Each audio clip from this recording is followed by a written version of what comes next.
Deji. How are you? Good afternoon, Debbie. How are you doing? Good. So you guys are just 1 hour away from us, so it's afternoon. Yes, it's actually afternoon. Yeah, we're 1 hour ahead of you guys. Right. So how is Johannesburg? Johannesburg is Johannesburg. Like you know, we are all also under the lockdown, and it's been very interesting. It's a new ways of work, but it's been very interesting. And you guys? Yeah, well, definitely on the lockdown for the highly commercial parts of Nigeria at the moment. 14 days. I think we're halfway there now. About halfway there now. So how many cases have been reported so far in Johannesburg? Well, in Johannesburg, depending on who you ask, I speak under correction, but I think we're just over 1,000 cases. Recorded cases, yes, in Johannesburg at the moment. Yeah, like I said, I speak under correction. Yeah. Any recovery cases? Any deaths? A few recovery cases. I'm not sure of the numbers. Death as well. I think probably 2, if memory serves me correctly. Okay. But again, like I said, I speak under correction. Yeah, right. So let's dive into CX talk. So tell us a bit about yourself, and then we'll take it from there. All right. My full name is Oyedeji Amao. I'm a CX professional. I work for one of the financial services provider in South Africa, a bank. I've been in South Africa roughly, I think 16, 17 years now. I'm married, and I've been working in the financial services sector for about 4 years. So that's me in a nutshell. Oh, wow. So prior to banking, where were you? I worked in hospitality and resort development.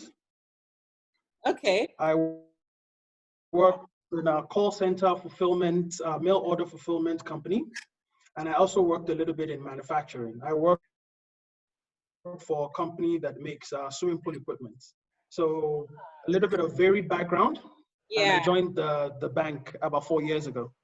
Nice. So let's talk about the impact of customer experience in the banking sector for Johannesburg, specific to the banking sector.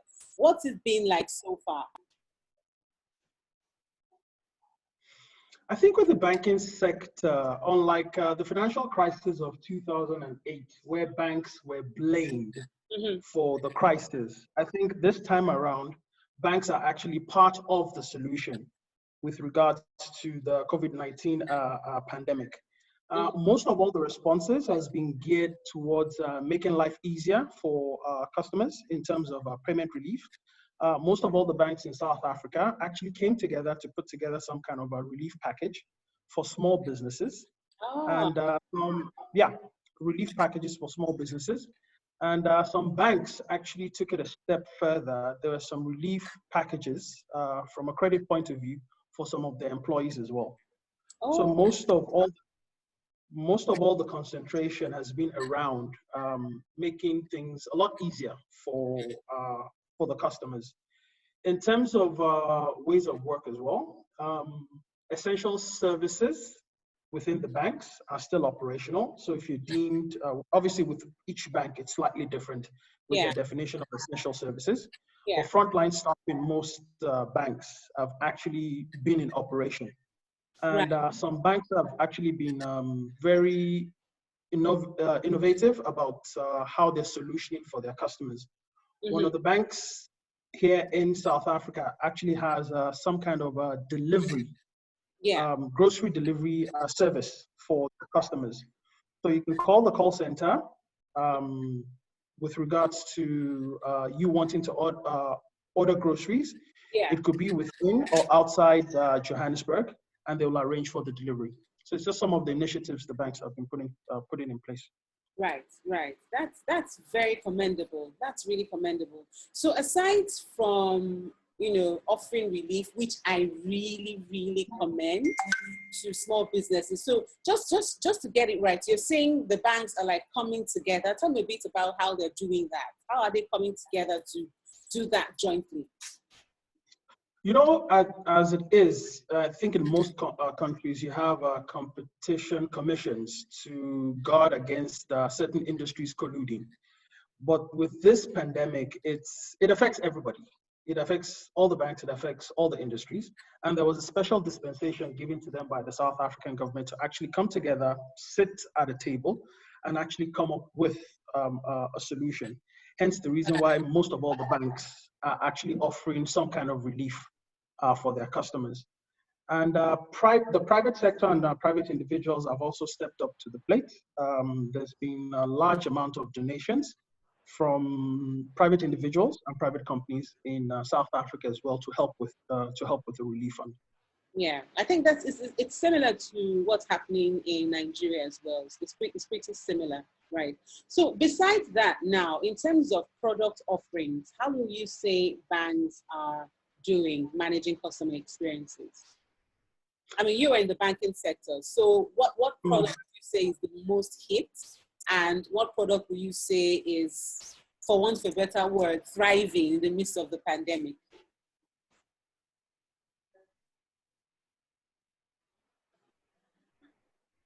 I think right now, what most financial institutions are concerned about is actually managing the impact after this whole pandemic blows over. From an impairments point of view, credit lending, most credit solutions at the moment with most banks have been put on a hold for now. Because I actually believe, and I think most banks believe as well, that what you need to actually put into consideration now should be how to bring relief to the customers and not push products. Yeah. So I don't think any product is actually top of mind. The agenda for most banks have actually changed with regards to how they want to service customers. They are more focused and concerned about the welfare of their customers than pushing products. Yeah, yeah, interesting. So one of the in the midst of gathering some intelligence around this period of the pandemic, you know, I shared, I did a bit of a poll on social media asking people what businesses they thought would thrive. And, you know, the businesses were top of mind: manufacturing, logistics, and then e-commerce as well. So my question is, for banks that have customers that are in these sectors, right? Is it proper or is it not proper to extend some form of credit to these guys? Because I'm saying this because someone dropped a comment on one of my posts sharing a word cloud with this information. And she said that credit will be great to have, you know, people invest in these sectors because obviously the demand is not usual. So if you're someone that has manufacturing sanitizers, for example, or face masks, you're getting 100 or 1,000 times more in your order, right? And you have pretty much managed your supply chain to produce a certain amount. But if your demand for your product hits a certain number, you won't know how to manage that. So don't you think that, you know, financial service sector, banks specifically, should consider opening more credit lines to these guys as part of the experience management plans? What do you think? Oh, that's actually an interesting take on it. From a personal point of view, I think we need to manage short-term profit vis-a-vis sustainable businesses. Look, I understand that there's a boom in manufacturing of hand sanitizers, masks, and equipment that actually service the COVID pandemic at the moment. But what happens after the pandemic is over? Those manufacturing businesses, for lack of a better example, will still be sustainable? In my opinion, I don't think so. Credit and managing debt, in my opinion, should be managing their risk and their exposures. You asked a question earlier on that which industries do I think will thrive in this period. My opinion, I think any organization or any industry that is intentional about doing things differently and putting customers at the center of what they are doing will thrive, regardless of. And I'll give you an example. Zappos is an online store in the US. They sell shoes and bags. That is their business. They deliver shoes and bags to you. But of late, what they've done as part of their value-added proposition, so to speak, for lack of a better word, if you call their call center now, they have a dedicated number in their IVR for you to speak to any of their consultants about anything. It has nothing to do with their purchase. They even tell you no purchase required. If you want to speak about the weather, you want to speak about which grocery store is open, you just want to talk to someone, we're available to talk. We're available to talk to you. And I think businesses who think outside the box and look outside their customers' value chain at the moment will remain relevant after this pandemic blows over, regardless of whether it's banking or manufacturing or whatever. Because in a situation like this, customers remember how you make them feel. Yeah, for sure. Imagine if you were a bank. Yeah, imagine if you're a bank. I was actually speaking to a friend of mine who also works in a bank, and some random customer happened to call her. She had no idea how the customer got her number, but the customer was a bit worried with regards to, I'm not getting income in, I have debit orders that will go off, how am I going to manage, blah, blah, blah, blah, blah. And all she did was give an ear to the customer to speak. She vented, she calmed down, and after, I think it was about an hour and a half conversation on the phone, they managed to actually put the customer's mind at ease. Because even though she wasn't getting income in the current month to service her debit orders, she had invoices she had put in the previous month, which were going to pay out. But because of all the pandemic and all the noise, all the information going around, she couldn't sit still to actually work through everything. And because she had an accessible ear, someone who could listen to her, actually helped her walk through it and gave her that kind of peace of mind that everything was fine. Yeah. Well, I mean, I hear you, but then, and I agree with you, right? But then there's some businesses that would, I'm not sure how they would survive this. So I'll give you an example. The shop where I get my nails done, right? Like now, right now, I can't go have my nails done. So I usually would have them really long and all polished, but now they're all out and it's just me, truly African queen right now, right? So that store is shut down. You have the guys who do the nails for lots of ladies. It's always packed full. How will that business, because that's the whole point of these conversations I'm having, very practical things. How will that business stay in business? So if we're down 14 days, right, and the numbers are growing, we're over 200, from 1 to 200 cases now in Nigeria, and then the government says, you know what, another 14 days, right? So that's that money gone. Another case is for someone who, you know, like a fast fashion store where I buy things in Lagos as well, they shut down, like shut down. Because if you order their stuff online, they need people to do the picking and the sorting and all of that stuff, right? But then they can't expose their staff to, you know, going back and forth, public transportation. They put their staff first and they shut down. You know what I mean? So what would you say to those kind of businesses? Because outrightly they can't sell. What do you think? It's a difficult situation because, like I said, we're in uncharted territory. No one saw this. No one saw this happening. Yeah. But I think the bigger question for me in my mind is a discussion around, one, business continuity and looking at your business model. If you have a business model that is adaptable, there is an online store here in South Africa, Net Florist. They do flower deliveries, chocolates, personalized mugs. That is their primary business. Yeah. But given what has happened, I mean, the last thing on people's minds right now will be to buy flowers and chocolates. And they've adapted their business model to actually include delivering groceries. Right. So the bigger, in my mind, the bigger discussion, especially with small businesses like you pointed out, your hairdressers, your corner stores, is how do we begin to educate them on, one, business continuity? To dumb it down, simple English: if this happens, what happens to your business? If this happens, what happens to your business? Yeah. And the second, how adaptable is your business model? Yeah. We've seen certain industries that are still operational given what is happening. And I think that is the bigger discussion, because whatever solution we come up with right now, in my mind, is going to be short term. Yeah. We need to start thinking long term. Right. How do we educate our small business owners on financial education? How do we educate them in having cash in hand when you're doing business? How do you balance your debt and, soft financial management skills? I Yeah. think it's a discussion we should be having now.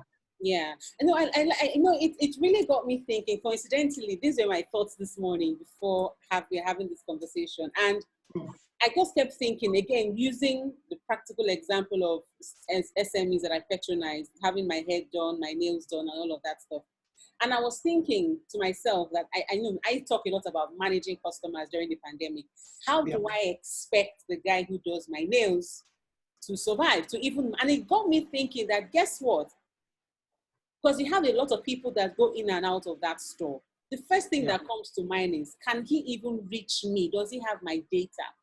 Exactly. Because a lot of these guys don't collect, I kid you not, they do not collect data. They just know you. Oh, and like you say in Nigeria, auntie welcome, auntie welcome, auntie welcome. They just know you, right? They just know you and they hail you, but they don't have your information. Yeah. So I was just thinking that how can, the guy's name is Ibrahim, amazing guy. How can Ibrahim attend to me now? Because he's done my nails for over 2 weeks. They come to say, auntie, I'm sure your nails are due. You can do this, natural products you can use to dissolve your nails. And then things like, oh, auntie, this is a time for your nails to really heal. From all the false nails, acrylic powder, soak it in cucumber, I don't know, does his research. And he's feeding me with all this information. And it got me thinking that at some point, can they now begin to think of creating do-it-yourself nail products? And so to your point, it's understanding customers. But if you don't have any data, it's so hard. It is so hard. And I think that's where you and I have, and other CX practitioners out there have an important role to play in the survival of SME businesses. Yeah. Let me add on to your idea. Imagine if Ibrahim, the guy who does your nails, has collected your data in the last 1.5 years that you've been with him. He's not only collected your data, he's collected data for every other customer that he has. Yeah. And we give him a crash course in how to do small YouTube videos. And while his business is shut down, he's pushing content to you on how to do your nails in 3 weeks, in 4 weeks, and the same amount you would have paid for him if you had visited his store. You can do an electronic transfer into his bank account. Yeah. And that's the discussion. Yeah, I agree with you, because even for me. Yeah, that's the discussion I think we need to start having now. Yeah. So I'm glad you're on board. So I'm going to rope you right into the conversation when it's time to create the content. I'm all about getting stuff done, right? Interesting. Yes.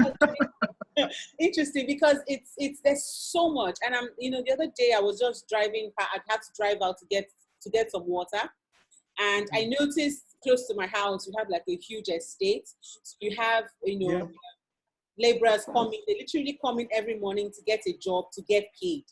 So now there's no work going on site. They're all on the streets. And when you're driving past, you just see them with their hands on their whatever, going like, where is today's money going to come from?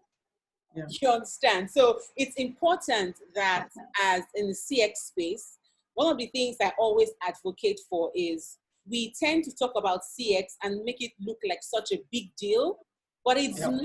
It's just something you can do anytime if you're open to exploring the world of the customer to grow your business, pretty much. Yeah. Right? Yeah. So back to the side of banking.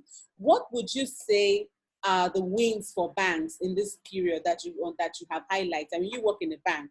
So how would you say your CX at the moment, what is it doing well for you, your CX structure? What are the challenges? What bottlenecks have you seen in your CX processes during the pandemic?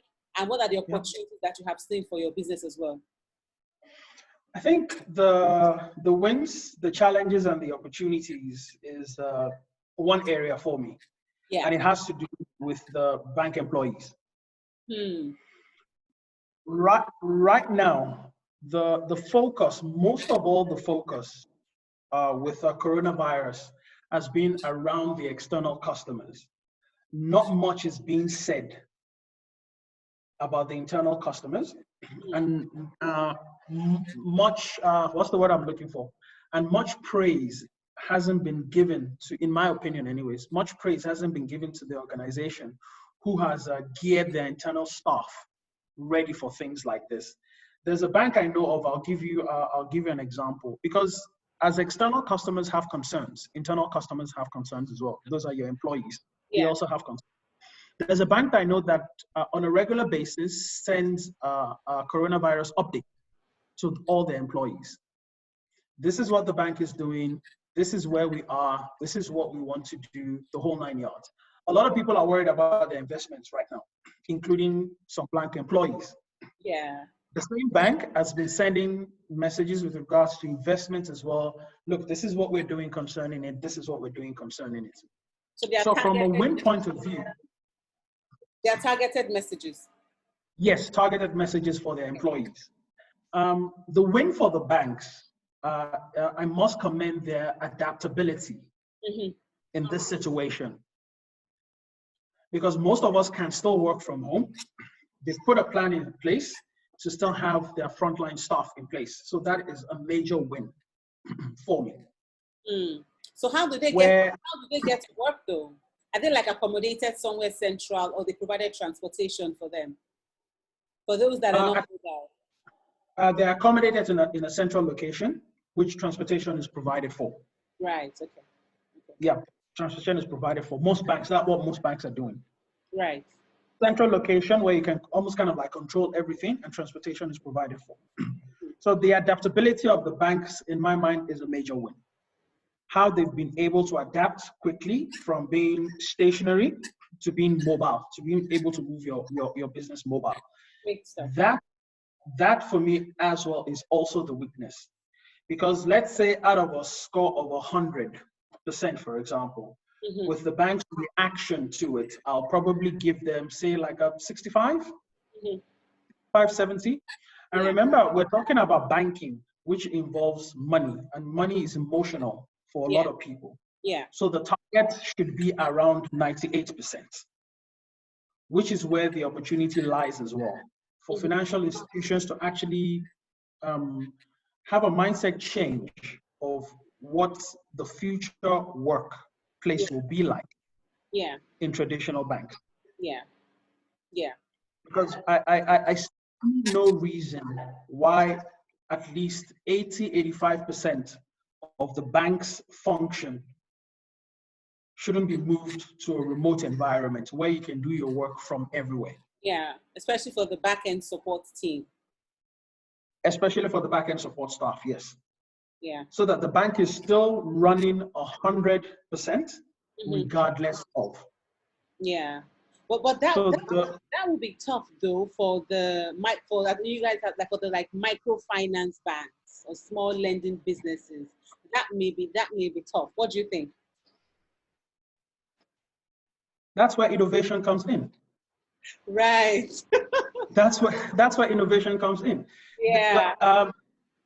Look, depending on who you ask, like I said, 2008 should have been a wake-up call with a global financial crisis for everyone. Yeah. I think 2020 is a second chance for us to get it right. Yeah. Because the world is so connected now. If they sneeze in America, it affects us here in South Africa. If China coughs, it's okay, probably too soon, bad reference. If China sneezes, it affects the European markets. We are much more connected than we think, and we need to start thinking outside the box. Banks offer a service. The service they offer is generally called financial services. Yeah. We have a lot of fintechs now that are exploiting, for lack of a better word, they're taking advantages of areas traditional banks will generally not look at. And that's how innovation is born. So that's the weak spot. That's the weak spot. Yes, you've raised the concern now that how do you enable lending, micro lending, traditionally that is how do we enable it on digital platform? And that's the discussion we should be having. That's the solution we should be coming up with. Yeah, I agree. So just before we wrap this up, you are a customer experience professional with lots of years of experience. What do you think customer experience professionals are struggling with now? Right now is Yeah. trying to, is I think it's the same all over. It's trying to explain to business what their relevance is. Most people still think customer experience is about NPS scores and customer satisfaction scores and complaints management. It is bigger than that. Yeah. Customer experience has a direct impact on the company's bottom line. Yeah. And I think as a CX community, what we need to start doing, two things. The first thing is we need to start making our trade, our discipline, more scientifically approached.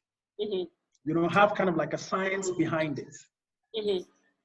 Then the second thing we need to do is we need to start putting CX in context. What works in the American context or the European context will not necessarily work in an African context. In fact, what works in a Nigerian context will not necessarily work in a South African context. I agree. And I think CX professionals, regardless of where it is you're stationed, we need to start collecting the local knowledge, the local insights of our operating environment. Yeah. And we can start sharing best practices and leveraging off each other. Look, the foundation for CX is the same. Yeah. There are basic things that should be in place. Yeah. But the implementation and the insights, yeah, I think, have different nuances. Yeah. And I think that's the biggest challenge CX professionals face at the moment. Yeah. Is relevance. How do I prove my relevance to business? So I don't think it's I think this is a great time for CX, because if you're somebody who has been struggling with trying to get the business to understand the importance of CX, I think the pandemic is the best thing that could have happened, because now the focus is not on getting new customers. The focus is on keeping the ones that you have, right? Yes. So to your point, as a CX professional, you have not focused on getting, to your point, what I would call cultural context. Now you will struggle because you don't know who your customer is. That's true. Now you will struggle. So I was sharing on the CXPA Nigeria. We had like a WhatsApp group conversation, and I was leading on how to manage CX during the coronavirus pandemic. And one of the things I talked about is, during the period of the pandemic, right? How do you map customer journey? And another thing I mentioned was, is this the right time to start to measure CX? Do you want to keep reporting your CSAT scores, your NPS scores, your customer effort scores? And I kid you not, I said, throw it out the window, right? Like right now, the focus should be on report the outcome, not the score. So don't tell me, satisfaction score for the week, which is very typical, especially for contact centers, is this. Tell me the number of calls you got. Let me know, are they buying? Are they using? Have they upgraded their plans? So you're reporting the outcome of the score, because a happy customer, which is the CSAT score, will buy again, will increase their spend. Now, for those who have reduced their spend, they are not necessarily dissatisfied. It may just be that they have prioritized buying groceries to buying airtime, if you get my meaning. So yes, I do. Is it the same thing in South Africa? Is there a reimagining of the customer journey? And where would you start measuring? Where would you start mapping customer journey from?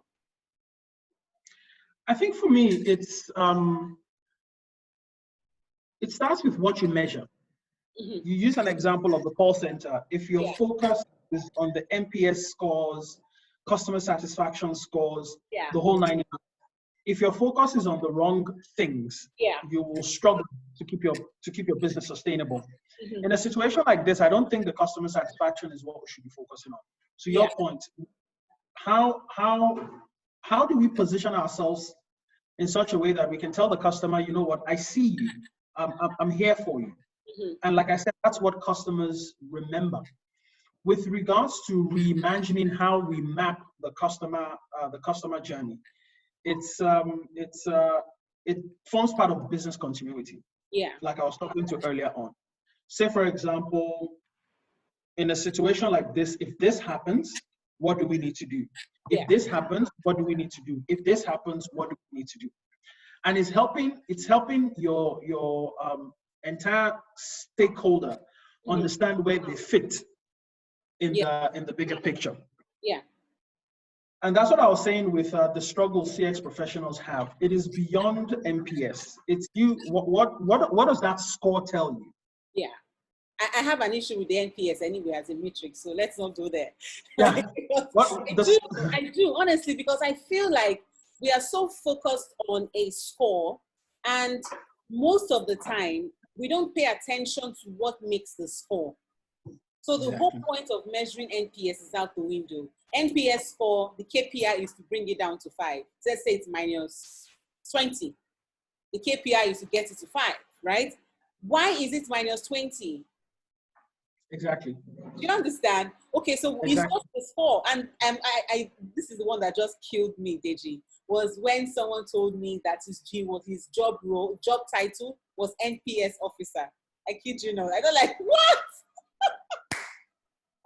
This is the limit. So NPS officer. And he said, just tracking the NPS score. I'm like, are you kidding me? You spend money getting a resource just to track. You can do that with technology and put that person to good use. You know, it's crazy, right? It's the same thing. It's the same thing with complaints, where you hear some organizations saying they want to reduce complaints. I don't want to reduce complaints, because in my mind, if you don't, it is impossible for you to please everyone. So if you don't get complaints, for me, is another avenue for you to get customer insights and feedback. Yeah. So if you're not getting complaints, you should be worried. If your customers are not complaining about something, you should be worried. The focus actually should be complaint types and complaint trends. What are customers complaining about? Say, for example, I always get broken glasses when it's delivered, for lack of a better example, is the highest complaint.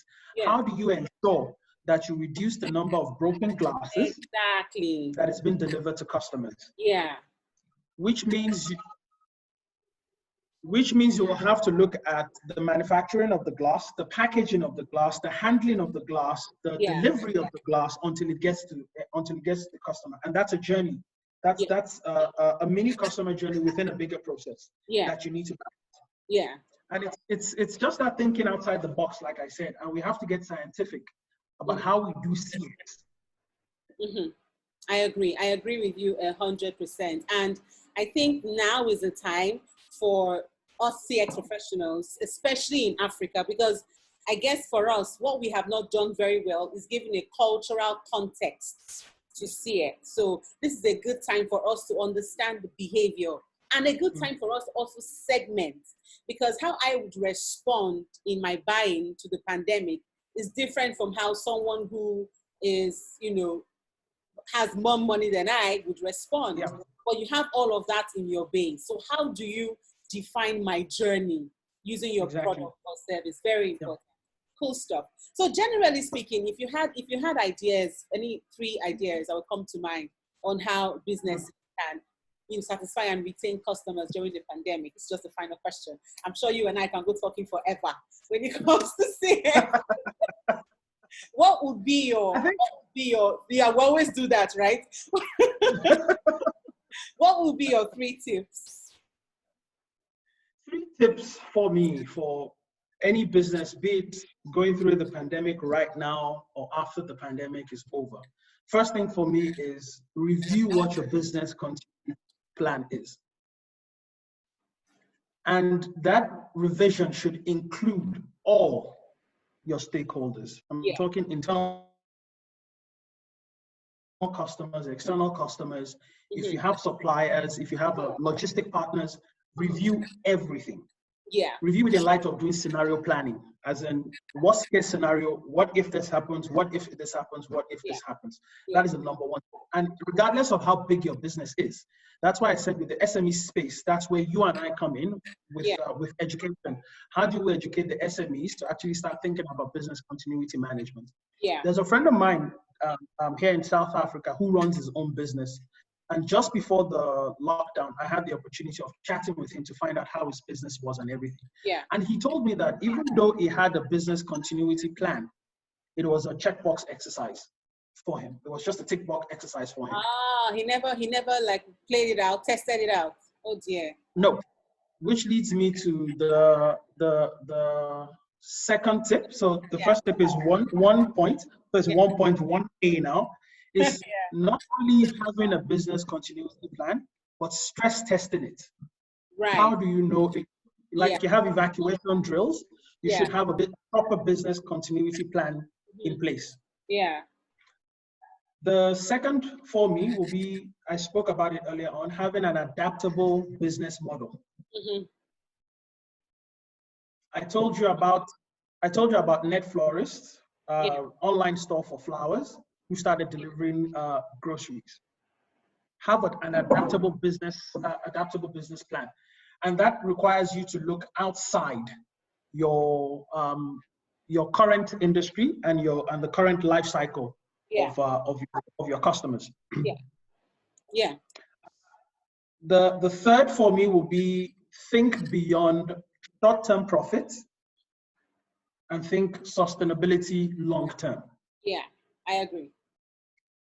Because I'm not sure of the figures in Africa, but in America at the moment, a lot of most of all the major corporates are in trouble now because they don't have enough cash in hand to actually meet their operating expenses. Now, reverse the case, and most of them actually made a lot of profit in cash for them to hold enough cash in hand to actually meet their operating expenses. Now, thinking long term in terms of where my business is right now and where I want to be plays a long role. Then I'll add a fourth one as a bonus. Have a well-defined communication strategy. Yes. Even if you have the best business continuity plan in the world and your internal staff don't know how it will work, there's no point. If your external customers don't know how it will work, there's no point. So have a well-defined. That sounds like a 1C. Yeah, like a 1C. Yeah. Have a well-defined comms strategy on how who should you be speaking to, who should be involved, what is the method of communication? Is it WhatsApp? Is it SMS? Is it via email? You need to have it well-defined. Yeah. So those would be kind of like my 4 tips. So quick recap: redefine your business continuity plan. Yeah. Have an adaptable business model. Think beyond short-term profits. And have a well-defined communication strategy. Great. Those are great points, Deji. Great points. It's always a delight to catch up with you. And I think world record, this is like the shortest we've had a conversation. Right. So you take care. Stay safe in Joburg. Thank you. Regards to life. Tell her I said hi. Will do. Thank you very much for having me. Take care. Bye. Bye.